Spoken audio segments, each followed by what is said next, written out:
Commander Lee Minho pressed his palms against the cold metal rail of the bridge, watching numbers scroll across his screen that shouldn't exist. The exploration vessel Harmony hummed quietly around him, its massive engines pushing them deeper into space than any human had ever traveled. 90 days ago, Earth had been a blue dot behind them. Now it was just a memory, and they were supposed to be making history. Instead, they were living through something impossible. Captain, you need to see this. Park Gina's voice cut through the bridge's steady electronic hum. She was hunched over her communications console, her fingers dancing across holographic displays. The soft blue light cast strange shadows on her worried face. This signal, it's definitely from Earth. But look at the timestamp. Minho walked over, his boots echoing in the quiet space.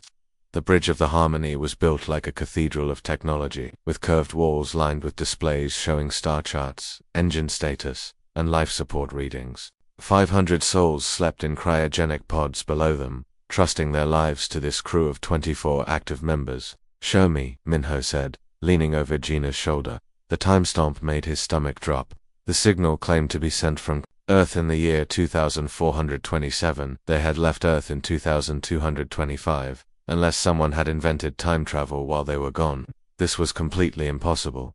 Navigator Kim Daeun looked up from his station across the bridge. His instruments were designed to track their position using distant pulsars and known star formations. Everything should be working perfectly. Captain, our chronometers are synchronized with Earth's atomic clocks. We've been gone exactly 9 days, 6 hours, and 14 minutes. There's no way we lost time. Maybe it's some kind of test, suggested engineer Beiji Yong, who had been quietly running diagnostics on their quantum communication array. Earth's military could be testing our responses to false signals. Minho shook his head. We're 8 light-years from home. Even if they wanted to test us, how would they get a signal here without us detecting the transmission source? The central holodable in the middle of the bridge suddenly flickered to life. The circular platform projected a three-dimensional image that made everyone step back in surprise. Earth hung in the display, but it wasn't the Earth they remembered. Gleaming, cities floated in space around the planet, connected by streams of pure light. Massive structures that looked like crystal flowers bloomed from the planet's surface, reaching into the atmosphere. This is what the signal contains, Gina whispered. Whoever sent this is showing us Earth as it will be. At the center of the projection, a human figure appeared. Minho's breath caught in his throat. The woman looked exactly like their chief science officer, Dr. Choi Hanna, but aged. Her hair was silver white, and she wore flowing robes that seemed to shimmer with starlight. Her eyes held the wisdom of centuries. That's impossible, Daeun muttered. Dr. Choi is 28 years old. She's down in Lab 7 right now. The aged figure in the projection began to speak, but her words came through as fragmented data bursts. The universal translator struggled to piece together meaning from the quantum encrypted message. Can you clean up the audio? Minho asked. Worked frantically at her console. The signal is using quantum entanglement protocols we haven't invented yet. It's like trying to read a book written in a language that doesn't exist.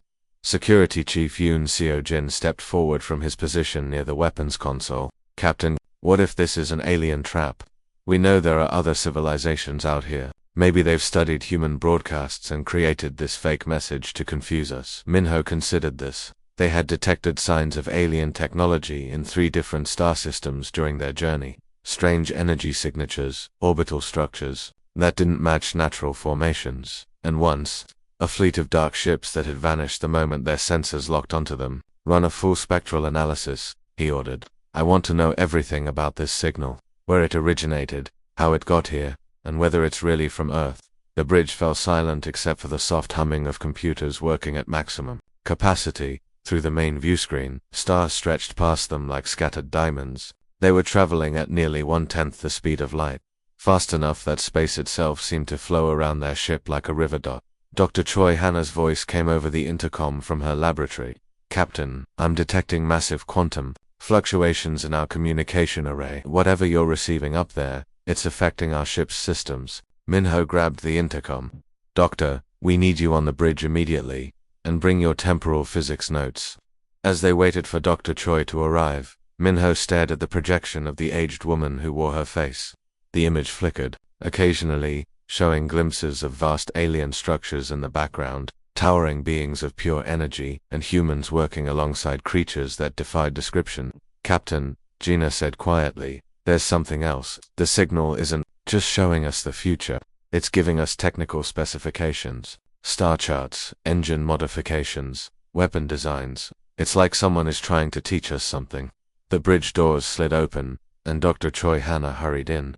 She stopped dead when she saw her aged self in the holographic projection. What in the universe is that? She breathed. Minho turned to face his crew. 24 people who had volunteered to leave everything behind and build humanity's first colony among the stars. Now they faced something that challenged everything they thought they knew about time, space, and reality itself. That, he said grimly, is apparently you, 200 years from now. And she's trying to tell us something important, Dr. Choi. Hannah hadn't slept in 36 hours.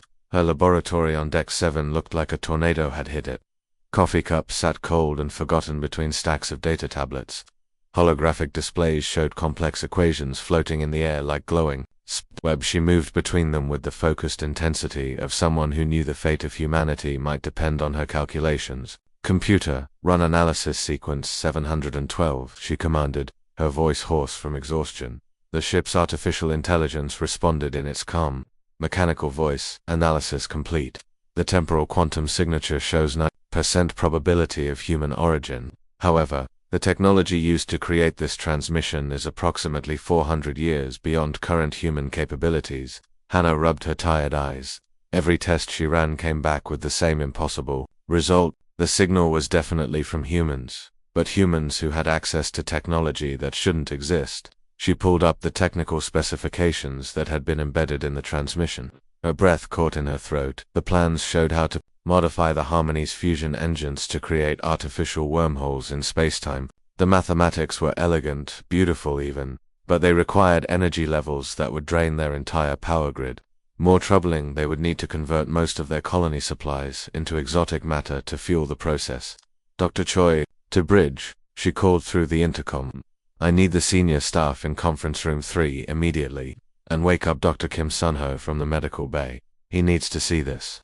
20 minutes later, the ship's top officers gathered around the oval table in the conference room. The space was designed to be calming, with soft lighting and a large window showing the stars streaming past. But nobody was feeling calm today. Commander Minho entered last, looking like he'd aged 10 years in the past 2 days. What do you have for us, Doctor? Hannah activated the room's holographic projector. The technical specifications appeared in the air above the table, rotating slowly so everyone could see them. The signal contains complete instructions for creating stable wormholes. The technology is real, and it's brilliant. But there's a catch. Pilot Song Minwoo leaned forward in his chair. He was the ship's best pilot, someone who could navigate through asteroid fields blindfolded, but even he looked confused by the floating equations. I don't understand the science, but I can read energy requirements. This would drain our entire power grid multiple times over. That's just the beginning, Hannah said grimly. She highlighted several sections of the plans. We'd need to convert 70% of our colony supplies into exotic matter. The hydroponics equipment, the construction materials, the backup life support systems, even some of the medical supplies. Gone. Engineer Beijing studied the plans with professional interest. She'd spent 15 years designing spacecraft engines before joining the colony mission. The engineering is sound. Insane, but sound. If we built this modification, we could travel anywhere in the galaxy instantly. But we'd arrive with barely enough supplies to keep everyone alive for a week. The room fell silent as everyone absorbed this information. Outside the window, the stars continued their eternal dance, indifferent to human struggles. There's more, Hannah continued. She activated the second part of the transmission. The aged figure appeared again, but this time the audio was clear. The woman who looked like Hannah began speaking in Korean, her voice carrying the weight of centuries. My past self, you must listen carefully. I am speaking to you from the year 2427. Earth is about to face its greatest threat. In 37 days from your current time, an alien force will arrive at our home system. They call themselves the Devourers, and they consume entire civilizations. Security Chief Yuan Seojin crossed his arms. He was a former military officer who'd seen action in the Martian conflicts. This could be an elaborate hoax.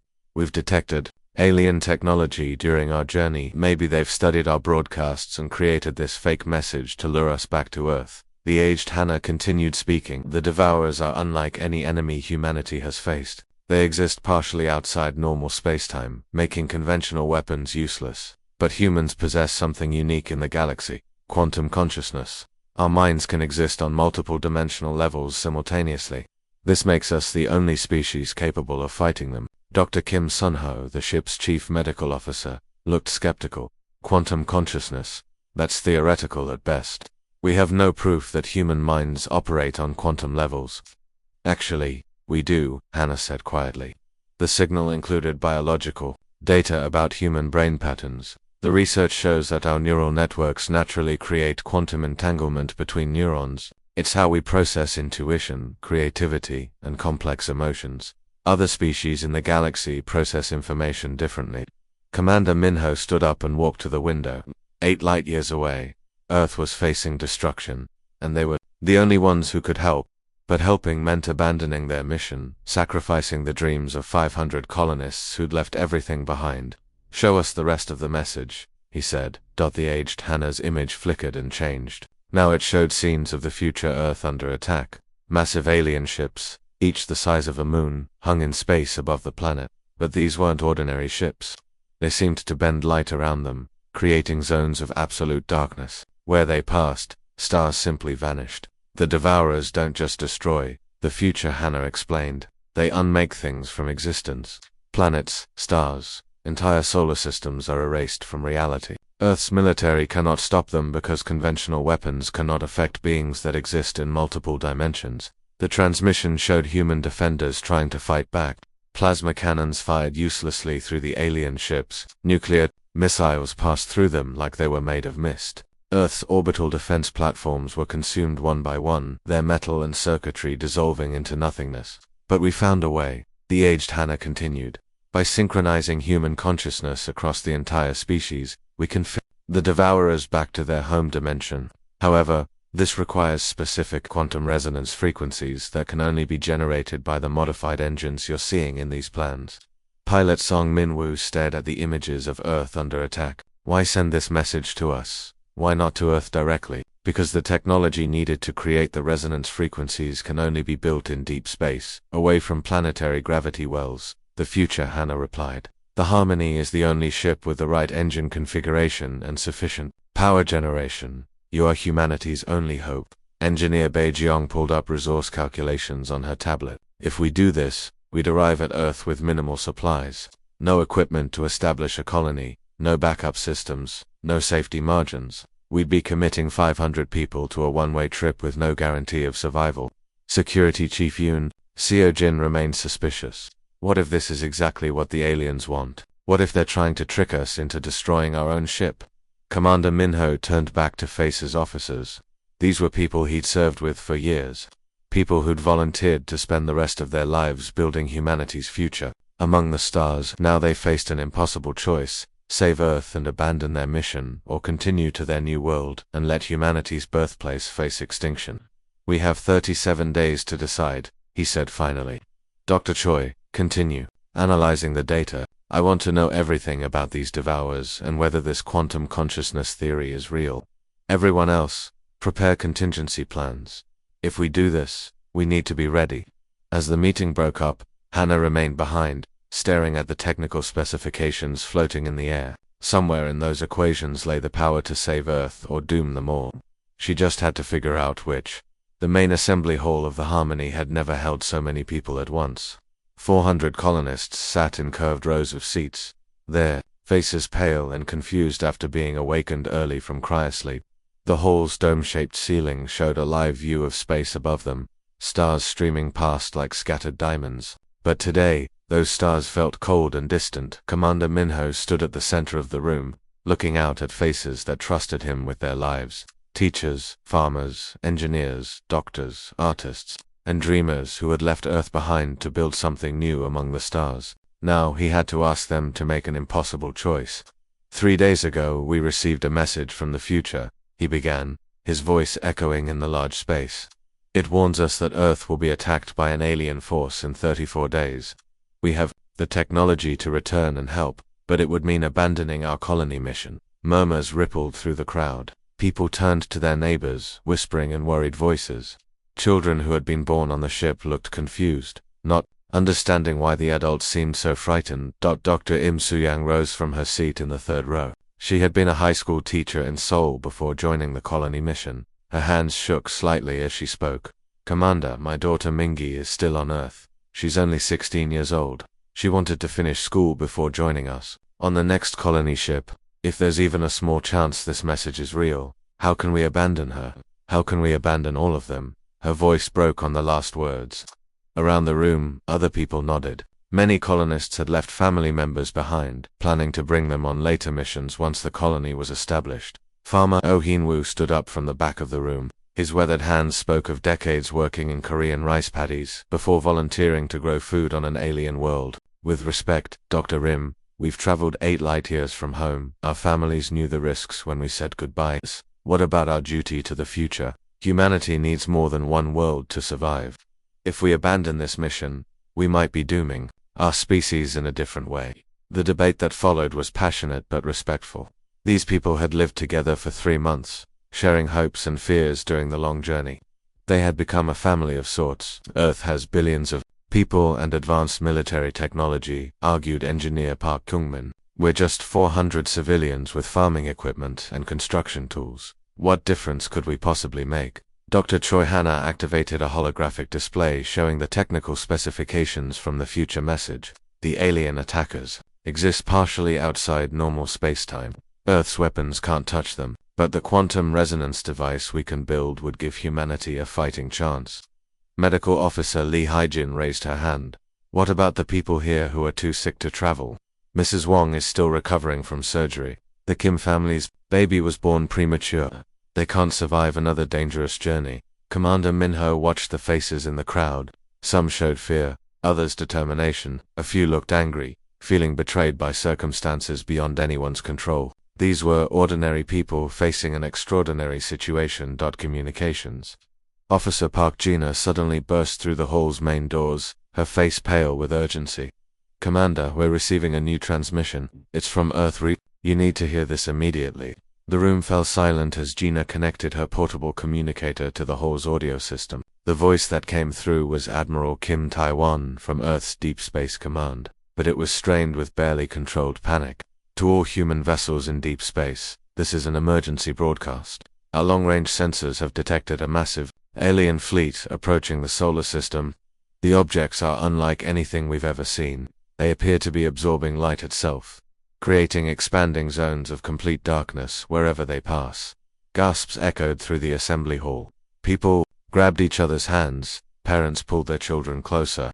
The Admiral's voice continued. Initial estimates suggest the fleet consists of over 200 vessels, each approximately the size of Earth's moon. They're traveling at impossible speeds, somehow moving faster than light without creating the usual quantum signatures. Estimated arrival at Earth, 36 days. The transmission crackled with static before the Admiral's voice returned, now clearly frightened. All military leaves are cancelled. Orbital defense platforms are being activated. If anyone out there has ideas for stopping an enemy we can't even touch, we need them now. The silence that followed was deafening. 400 people sat frozen, processing the reality that Earth was about to face destruction. Dr. Choi Hanna broke the silence. The engine modifications are complete. We can create a stable wormhole back to Earth, but the journey will consume 90% of our resources. There would be no return trip, and we'd arrive with barely enough supplies to keep everyone alive. The weight of the choice settled over the room like a heavy blanket. This was no longer a debate about duty versus family. It was about survival versus extinction. Engineer Bae Jeong stood up slowly. She was a quiet woman who had designed fusion reactors before joining the colony mission. I volunteered to stay behind with a skeleton crew. Someone needs to maintain the ship and preserve all our colony data. If humanity survives this attack, they can return for us later. A word sparked something in the crowd. One by one, other people began standing. I'll stay too, said botanist Zhu Jihun. The hydroponic gardens need constant care. I can keep the food systems running. Count me in, added geologist Hon Moran. I've already mapped 3 potentially habitable worlds. In this system, that data could be crucial for humanity's future.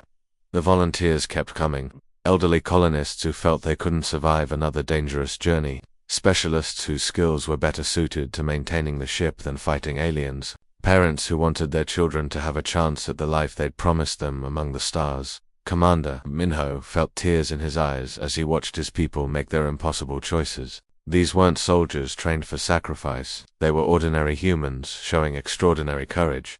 When the volunteers finished stepping forward, 50 people remained standing while 350 prepared to return to Earth.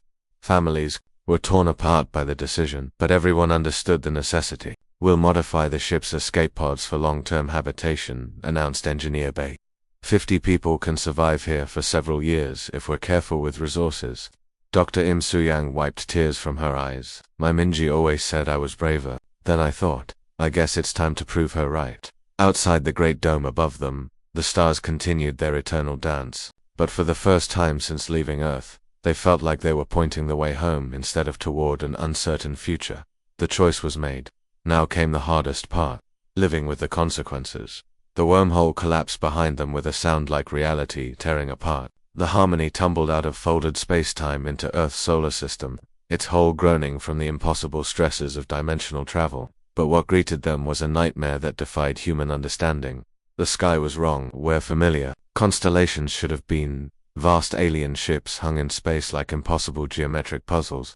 Each vessel was the size of a small moon, but they didn't look built so much as grown. Their surfaces shifted and flowed like liquid metal, creating patterns that hurt to look at directly. Navigator Kim De-Hyun gripped his console with white knuckles as his instrument screamed warnings. "Captain, I'm reading massive gravitational distortions throughout the system. These things are bending space itself." Commander Minho stared at the main view screen in horror. One of the alien ships was slowly approaching Mars. As it drew near, the red planet began to fade. Not explode, not crumble, but simply cease to exist, as if it was being erased from reality bit by bit. "They're not destroying," whispered Dr. Choi Hannah, her face pale with terror. "They're unmaking things, removing them from existence entirely." The asteroid belt that had orbited between Mars and Jupiter for billions of years was disappearing. Massive rocks that had survived since the solar system's formation simply vanished as the alien ships passed through them. No explosion, no debris field, just empty space where matter had once existed. Communications Officer Park Gina's voice cracked with strain. "I'm receiving multiple distress signals from throughout the system. Lunar base is under attack. The Mars colonies, Captain. Mars is gone. It's just gone." Through the bridge's massive windows, they could see Earth's combined military forces engaging the invaders. Hundreds of human warships surrounded the alien fleet, their weapons firing constantly. Nuclear missiles streaked through space like angry stars. Plasma cannons created brilliant flashes of superheated gas. Earth's newest quantum torpedoes tore holes in space-time itself, but nothing worked. Every weapon passed harmlessly through the alien ships as if they were made of mist. The Devourers continued their methodical advance toward Earth, unconcerned by humanity's desperate assault. "Incoming transmission from Earth Command," Gina announced. Admiral Kim Taiwan's face appeared on the main screen. The man who had spoken with such authority just days ago now looked exhausted and desperate. Behind him, Earth's military command center buzzed with frantic activity. "Harmony, thank God you made it back. The situation is worse than we imagined. We've thrown everything we have at these things. Our most powerful weapons don't even slow them down. Whatever your future selves told you to do, we need it now." Dr. Choi Hannah stepped forward. During the 3-day journey through the wormhole, she had memorized every detail of the future transmission. "Admiral, the quantum consciousness protocol isn't a weapon in any traditional sense. It's a way of existing that allows us to interact with beings from other dimensions. Explain it in terms a soldier can understand," the Admiral replied grimly. Hannah took a deep breath. "These aliens exist partially outside our normal spacetime. That's why our weapons can't touch them. But human consciousness operates on quantum levels that most species don't have. Our minds can exist in multiple dimensions simultaneously. If we synchronize every human mind to the same quantum frequency, we can phase shift the Devourers back to their home dimension." Security Chief Yoon Seo Jin looked skeptical. "That sounds impossible. How can thinking really hard defeat an alien invasion?" Pilot Song Minwoo maneuvered their ship toward Earth's orbital defense grid, dodging debris from destroyed space stations. 3 days ago, traveling through wormholes sounded impossible too. Now we're here. Admiral Kim's voice came through the speakers with desperate urgency. "What do you need from us?" "Every human in the solar system needs to participate," Hannah explained. "Earth, lunar base, the surviving Mars installations, every space station and ship, 8 billion minds focusing on the same quantum pattern simultaneously. The technical requirements were staggering. Dr. Choi worked with Earth's top scientists to create a neural synchronization network that could reach every human settlement. Quantum transmitters on Earth broadcast the synchronization pattern to lunar base. From there, relay stations sent the signal to the outer planets where mining colonies and research stations waited in terror.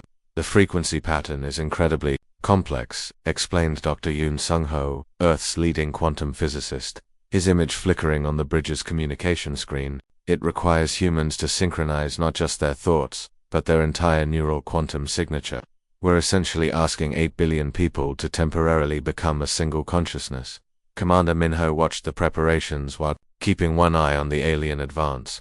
3 of the Devourer ships had reached Earth's outer atmosphere. The beautiful blue marble that had been humanity's home for millions of years was beginning to fade at the edges, reality itself unraveling where the aliens touched it. "How long do we have?" he asked. 15 minutes until the lead ship reaches population centers, Admiral Kim replied. "After that, we start losing people by the millions." The synchronization network went live across the solar system. On Earth, every person received the quantum pattern through emergency broadcasts. In the lunar cities buried beneath the moon's surface, families huddled together while focusing their minds on the strange frequency. On distant research stations orbiting Jupiter and Saturn, scientists abandoned their work to join the unprecedented experiment. Children as young as 5 were taught simple meditation techniques to help them focus. Elderly people in hospitals concentrated their fading thoughts on the pattern. Even people in comas somehow responded to the quantum signal, their brain activity shifting to match the required frequency. "This is insane," muttered Engineer Bei Jeong, monitoring the ship's quantum resonance generators. "We're asking the entire human species to think as one mind." "It's our only chance," Hannah replied, making final adjustments to the synchronization equipment. The future version of myself was clear. Only humans have this quantum consciousness ability. We're the only species in the galaxy that can fight beings from other dimensions. Through the view screen, they watched as more human ships were consumed by the advancing aliens. The Harmony's sister ship, the exploration vessel Discovery, simply vanished as a devourer passed through its position. 3,000 souls erased from existence without even a chance to scream. "Synchronization at 60% and rising," reported Communications Officer Park Jina. "We're getting responses from every inhabited world and station in the system." The alien ships seemed to sense what was happening. Their advance slowed, and the geometric patterns on their hulls began shifting more rapidly. For the first time since arriving, they showed something that might have been uncertainty. 80% synchronization, Gina announced.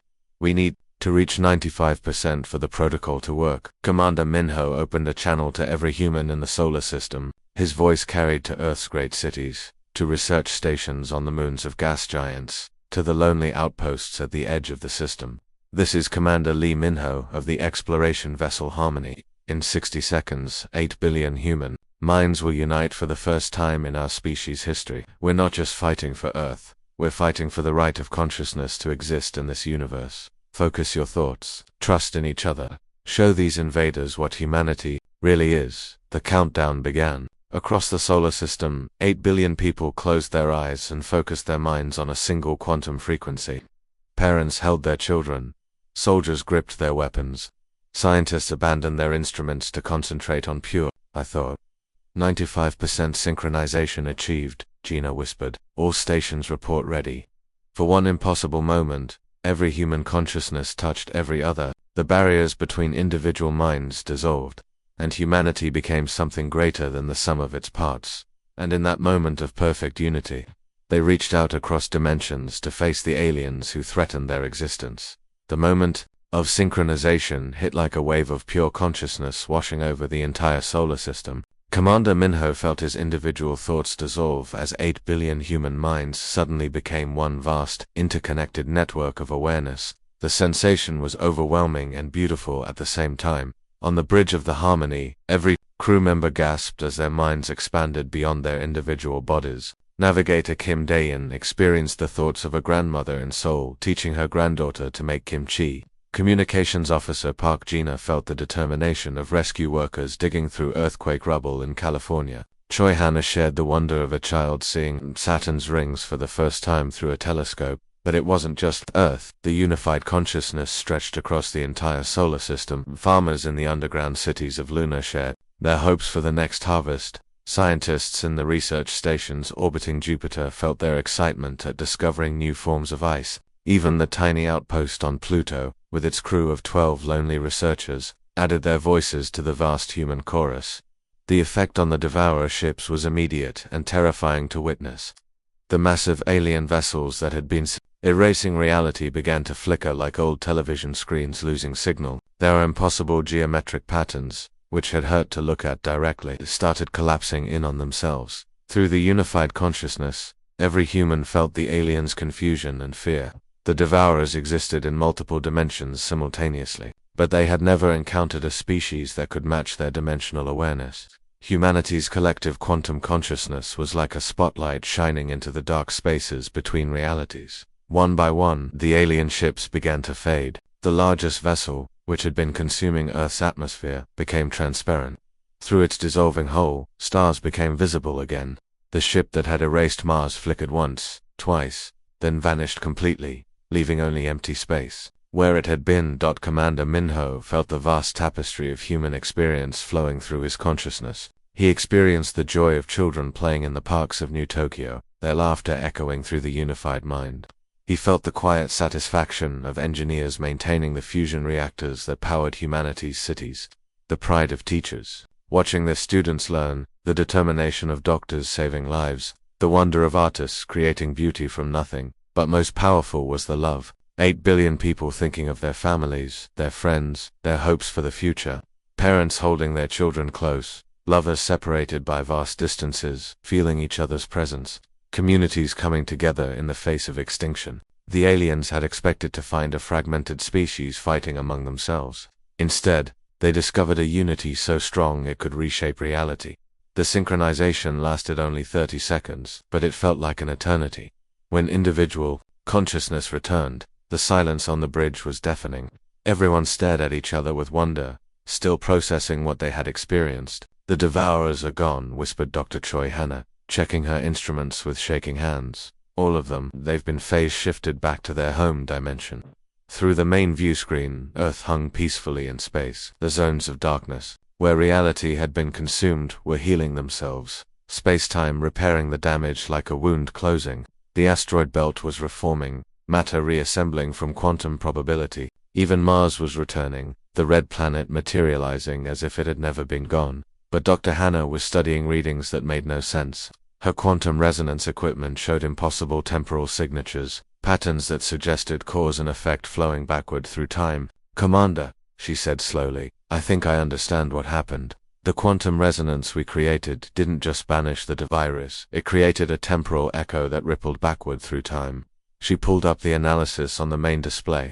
The mathematical equations were beautiful and terrifying in their implications. "We didn't receive a message from the future," she continued, her voice filled with awe. "We created it. Our successful defense of Earth sent information back to ourselves, ensuring that we would have the knowledge needed to win." It's a closed temporal loop. The aged figure they had seen in the original transmission hadn't been some distant future version of Dr. Hannah. It had been the quantum echo of this moment. This victory, rippling backward through time to make itself possible. Security Chief Yoon, Seo-jin shook his head in disbelief. "So we saved ourselves by teaching ourselves how to save ourselves." "Time isn't linear when you're dealing with quantum consciousness," Hannah explained. "The human mind exists partially outside normal spacetime. When 8 billion minds synchronized, we created a temporal resonance that could reach across centuries." Admiral Kim Taiwan's face appeared on the communication screen, tears streaming down his cheeks. Behind him, Earth's command center erupted in celebration. "The threat is over. All alien vessels have vanished. Casualties are minimal thanks to your early warning. How can we ever repay you?" Commander Minho looked around at his crew, then at the stars beyond the view screen. They had come so far from home, sacrificed their dreams of a new world, and in doing so had discovered something far more valuable than any colony. "We don't need rewards," he said quietly. "We learned something. Today that's worth more than any treasure. Humanity is stronger together than we ever imagined." Over the following days, as Earth recovered from the crisis, the colonists aboard the Harmony faced a choice. They could remain on Earth, honored as heroes, living comfortable lives as celebrities, or they could return to space, carrying with them the knowledge of what they had achieved. Most chose the stars. Engineer Bei Jiong designed new colony ships that could accommodate entire communities working together. Dr. Choi Hanna developed technology that would allow quantum consciousness networks across vast distances, ensuring that no human settlement would ever be truly alone again. The 50 volunteers who had remained behind to maintain the ship were rescued and brought home. Their sacrifice had preserved crucial data that would guide humanity's expansion into the galaxy, but the most important change was invisible. Humanity had tasted unity, experienced the power of collective consciousness, and learned that their greatest strength wasn't their technology or weapons. It was their ability to think, dream, and act as one, while still remaining individuals. As the Harmony prepared for its next journey to the stars, Commander Minho stood once again on the bridge, looking out at the infinite possibilities ahead. The universe was vast and full of dangers, but humanity would never face them alone again. The signal that had called them home had been their own voices, echoing across time, ensuring their survival. And now, as they headed back to the stars, they carried with them the knowledge that every human settlement, no matter how distant, was part of a greater whole. In the depths of space, other alien civilizations watched and wondered. They had observed the defeat of the Devourers, witnessed the emergence of humanity as a galactic power, and felt the ripples of quantum consciousness spreading through dimensions they had never imagined. The humans were no longer just another species struggling to survive among the stars. They had become something new, something unprecedented in the galaxy's long history. They had become a force of consciousness capable of reshaping reality itself, and their greatest adventures were just beginning. The end.